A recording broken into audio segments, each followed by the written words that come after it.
At the beginning of Act 4, Othello and Iago enter in the middle of a conversation, and Iago again draws Othello's attention to the handkerchief, gifted by him to Desdemona and inveigled by Iago into Cassio's hands. While deceitfully claiming it is of no importance if Desdemona gave it to another man, he skillfully imbues it with the symbolism of infidelity by placing it in the context of other illicit behaviours, till Othello cries out, "By heaven, I would most gladly have forgot it. Thou saidst, oh, it comes o'er my memory as doth the raven o'er the infected house, boding to all, he had my handkerchief." The handkerchief, itself a sign of infection associated with coughs and colds, is here more potently identified with deadly illness, as he evokes the image of the raven as a harbinger of death over a house struck by plague. This powerfully encapsulates what Iago has done to the healthy soul of Othello, first corrupting it with the sickness of suspicion and doubt, before sealing his doom with his lies about the handkerchief, transforming it into a talisman of deadly jealousy. Thus weakened, Othello is defenceless against Iago's next move, to boldly lie that Cassio had confessed to sleeping with Desdemona. Pushed beyond the bounds of sanity, Othello releases a torrent of garbled thoughts that reflect the swirling malevolence that Iago has whipped up in his mind before falling into a trance. Lie with her? Zounds, that's fulsome. Handkerchief, confessions, handkerchief. To confess and be hanged for his labour, first to be hanged and then to confess. I tremble at it. Nature would not invest herself in such shadowing passion without some instruction. It is not words that shakes me thus. Pish, noses, ears, and lips. Is't possible? Confess? Handkerchief? O devil! The pitiful loss of his reason is reflected in the fragmented and confused tumbling of his language from one thought to another. Yet in the midst of this, like a hook in his mind, is the recurrent motif of the handkerchief, which Iago has now cleverly associated with Cassio's supposed confession of guilt, so that it has become to him an emblem and proof of adultery. The undermining of his rationality is further suggested by the focus on his passion rather than words as the cause of his agitation, and by his interchanging of the normal order of justice with its reversal. Confess and be hanged, to be hanged and then to confess. This mangling of judicial proceedings, as well as his reliance on emotion, illustrate how Iago has unsettled the very basis of his judgment. As Othello lies unconscious after his fit, literally sickened by the spiritual venom of Iago's deceit, Iago gloats, "Work on, my medicine, work," in a display of demonic triumph. Again, the language he uses suggests the inverted nature of the hellish world he inhabits, where his medicine is in fact poison.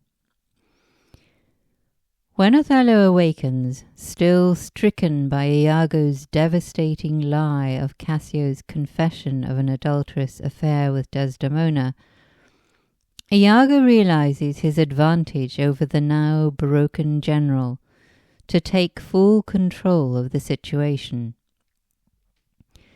Having arranged with Cassio to return to speak to him, he tells Othello to withdraw a little way, so he can watch without being seen, as Iago questions him about Desdemona. In this way, he claims Othello can see the proof of his affair in Cassio's facial expressions as they discuss his seduction of her. In fact, Iago plans to question him about Bianca, to encourage him with a display of scornful ribaldry, to inflame Othello's jealousy still further. Nor can he resist the temptation to taunt Othello in his enfeebled state by making repeated rebukes about his manhood. "Would you would bear your fortune like a man. Good sir, be a man. A passion most unsuiting such a man."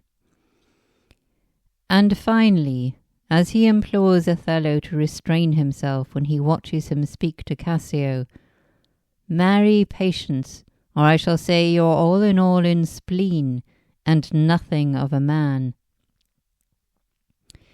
To a courageous warrior like Othello, such jibes are designed to provoke angry indignation, and Iago achieves his aim when Othello responds, "I will be found most cunning in my patience, but, dost thou hear, most bloody." Once Othello has witnessed the exchange between Iago and Cassio, during which Bianca turns up with his handkerchief, he is confirmed in his murderous intent, and when again alone with Iago says, "How shall I murder him, Iago?" But Iago is not yet satisfied with his work, and continues to stab at Othello's open wound as he veers between violent rage and poignant adoration of his wife. Iago goads him by pointing to Cassio's possession of Othello's handkerchief, and how he laughed at his vice, pushing Othello to oaths of murder. Yet the love he bears Desdemona emerges even in the hellish landscape of hatred and jealousy which Iago has constructed around him, and he calls her a fine woman, a fair woman, a sweet woman, and declares, "The world hath not a sweeter creature," and "She will sing the savageness out of a bear." Each time he indulges in loving remembrance of her, Iago recalls him to his devilish purpose. He no longer feels the need to disguise his purpose, but brazenly rebukes him for his love and steers him towards vengeful hatred. "Nay, you must forget that. Nay, that's not your way. She's the worse for all this." Othello, crushed between his enduring love for Desdemona and the horror of Iago's accusations, gives way to painful sorrow. But yet the pity of it, Iago. Oh, Iago, the pity of it, Iago. It is significant that at this moment of utter broken-heartedness, Shakespeare has Othello call specifically on Iago's name 3 times. At such a moment of raw human suffering, even the most hard-hearted human being would normally react with a degree of compassion. Anyone with a conscience would at least feel a twinge of guilt for inflicting such torment when directly appealed to so desperately. However, Iago has no pity. Seeing that his brusque denials of Desdemona's virtues are failing to cut the bonds of love and longing that Othello still feels for her, he clinically changes tack and prods his injured pride by suggesting that if he cares so little about her infidelity, he should just give her license to continue, thus eliciting the volcanic anger he desires. I will chop her into messes, cuckold me.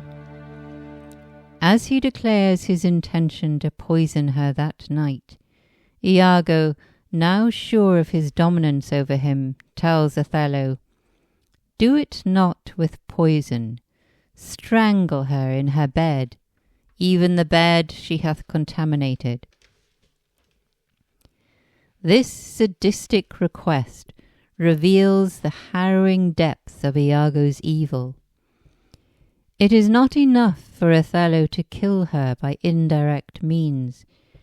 He must murder her with his bare hands and watch her die. The symbolism of strangled love in the marriage bed, which he insists on, is also significant given the imagery used of Iago throughout the play that suggests a Satan-like opposition to the Christian concept of heavenly order. God sanctifies the marriage bond in the book of Genesis as the basis of a healthy family and functioning society, and Jesus confirms its divine origins in the Gospel of Matthew. What therefore God hath joined together, let not man put asunder. Thus, when Iago directs Othello to suffocate his innocent wife on their marriage bed, it is not only a demonic attack on them as individuals, but it also represents a rupture in the fabric and harmony of society itself. And Othello, again drawn into the dark, inverted world of Iago, declares, "Good, good, the justice of it pleases, very good." Shakespeare illustrates how, in Iago's distorted worldview, even words lose their meaning, so that just as his mask of honesty covers a mass of lies, the word foul is used of fair Desdemona, and the label justice is stuck over rank injustice, causing chaos and destruction. When Desdemona and Lodovico enter, the latter bringing letters from Venice, calling Othello home, Othello is unable to maintain his self-control, and after some intemperate exclamations, he strikes his wife and calls her devil, and goes on to upbraid and humiliate her to the shock of Lodovico. She does not retaliate, but defends her innocence, stating simply, "I have not deserved this." When Lodovico is left alone with Iago, he questions Othello's sanity and expresses his astonishment at the change in him, reminding the audience of the contrast between his previous calm and noble character and his now wild, unbridled behaviour. Is this the nature whom passion could not shake? In Scene 2, Othello is seen questioning Emilia about Desdemona's supposed infidelity, and though she defends her in the strongest possible terms, Othello dismisses her contemptuously as a simple bawd, with the nasty implication that she is a brothel keeper for Desdemona's prostitution, and so would be expected to lie about it. Desdemona herself he refers to as a subtle whore. The repeated accusations of whore and strumpet levelled at Desdemona by Othello in this scene are not only deeply unjust, but, in the context of the time, would have been seen as an indelible stain on her character, as though Othello is murdering her reputation before killing her body, in an echo of the process that Cassio is subjected to by Iago. first ruining his good name before attempting to kill him. This not only points to the truism that those who mean serious harm to others will often first seek justification by slander, but at a deeper level illustrates the indissoluble bonds between the material and immaterial aspects of a human being. So that Desdemona says later in the scene of Othello, "His unkindness may defeat my life." When Othello and Desdemona are alone, and he accuses her in coarse and angry terms of infidelity, she repeatedly appeals to heaven as her judge, reinforcing the imagery of purity and goodness that has been used of her throughout the play. In response to his furious challenge, "Swear thou art honest," she replies, "Heaven doth truly know it."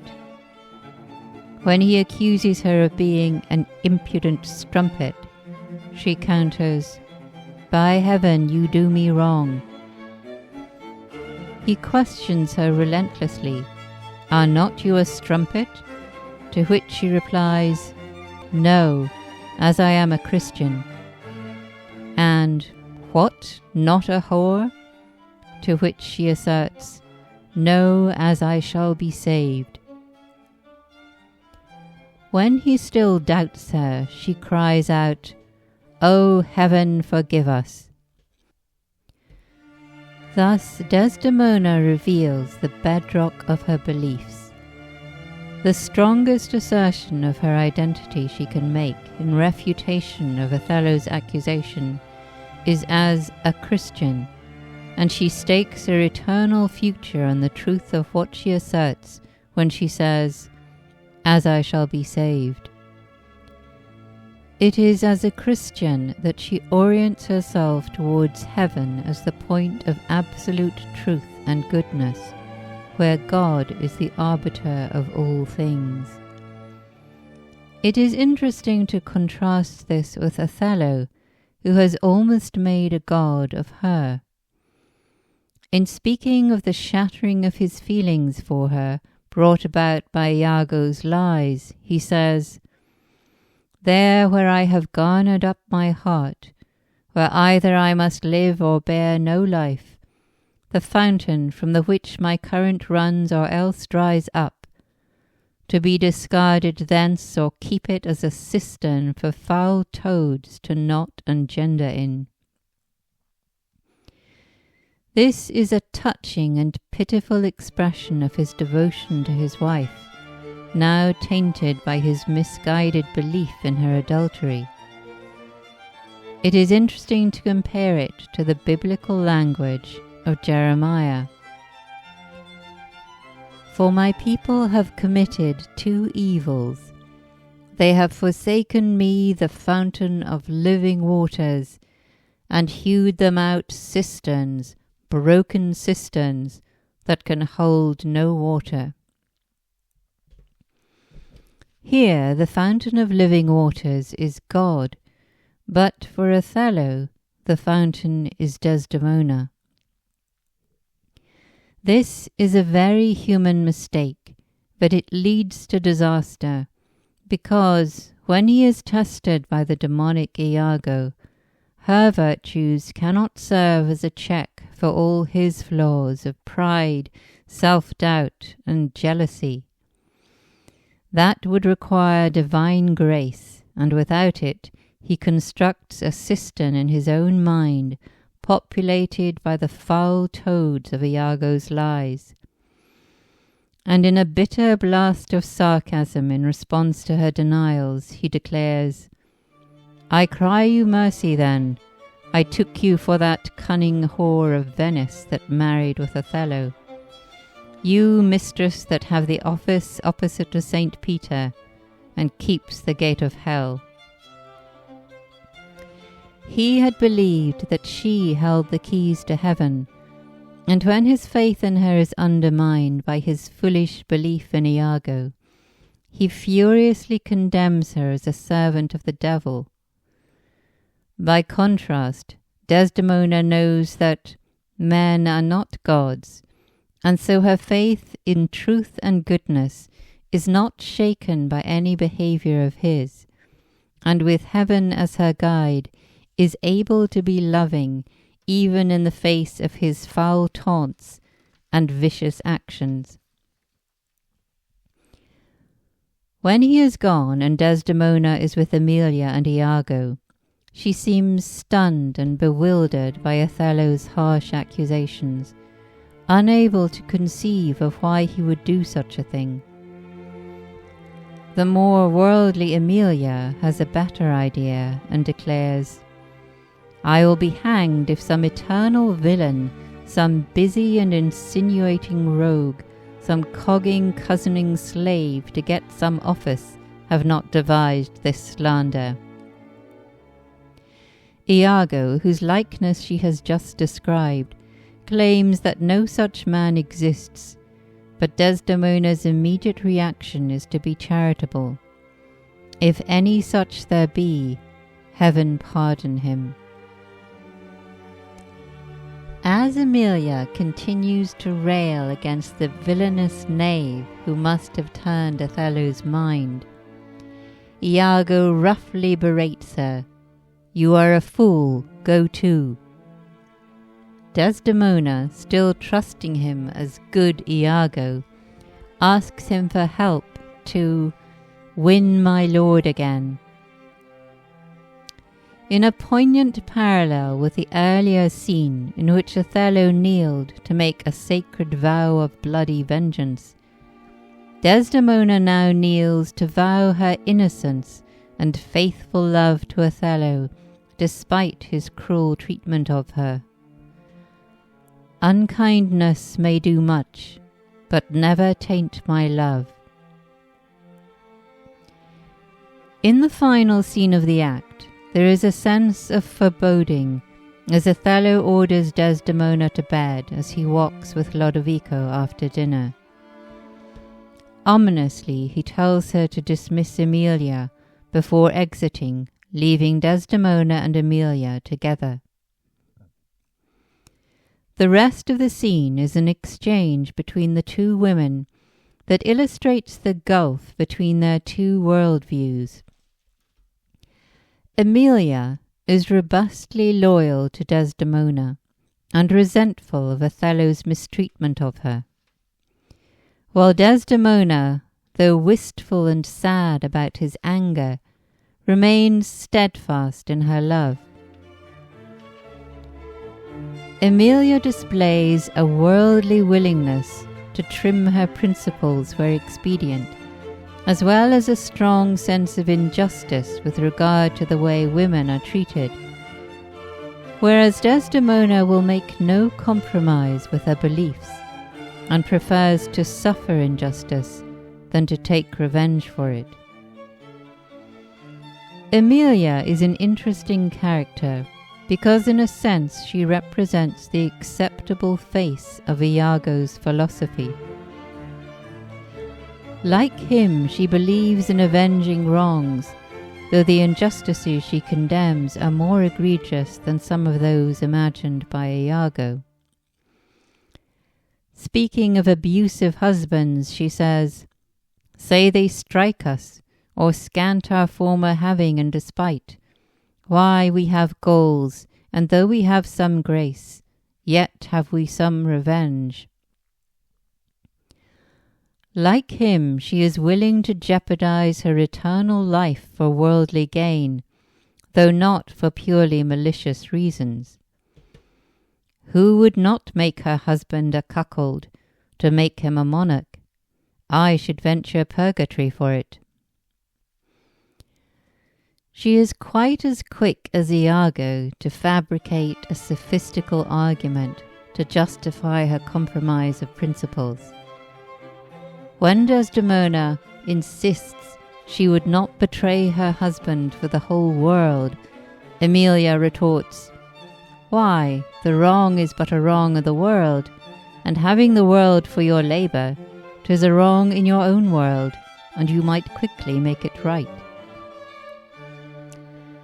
Where she differs from Iago is that she recognizes and admires the virtue in her mistress, and it is this that makes her so loyal to her and so angry with Othello for his cruelty towards her.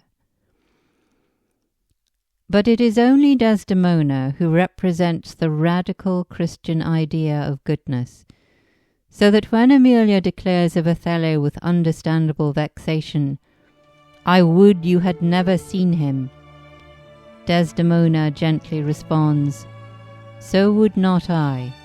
My love doth so approve him, that even his stubbornness, his checks and frowns, have grace and favour in them."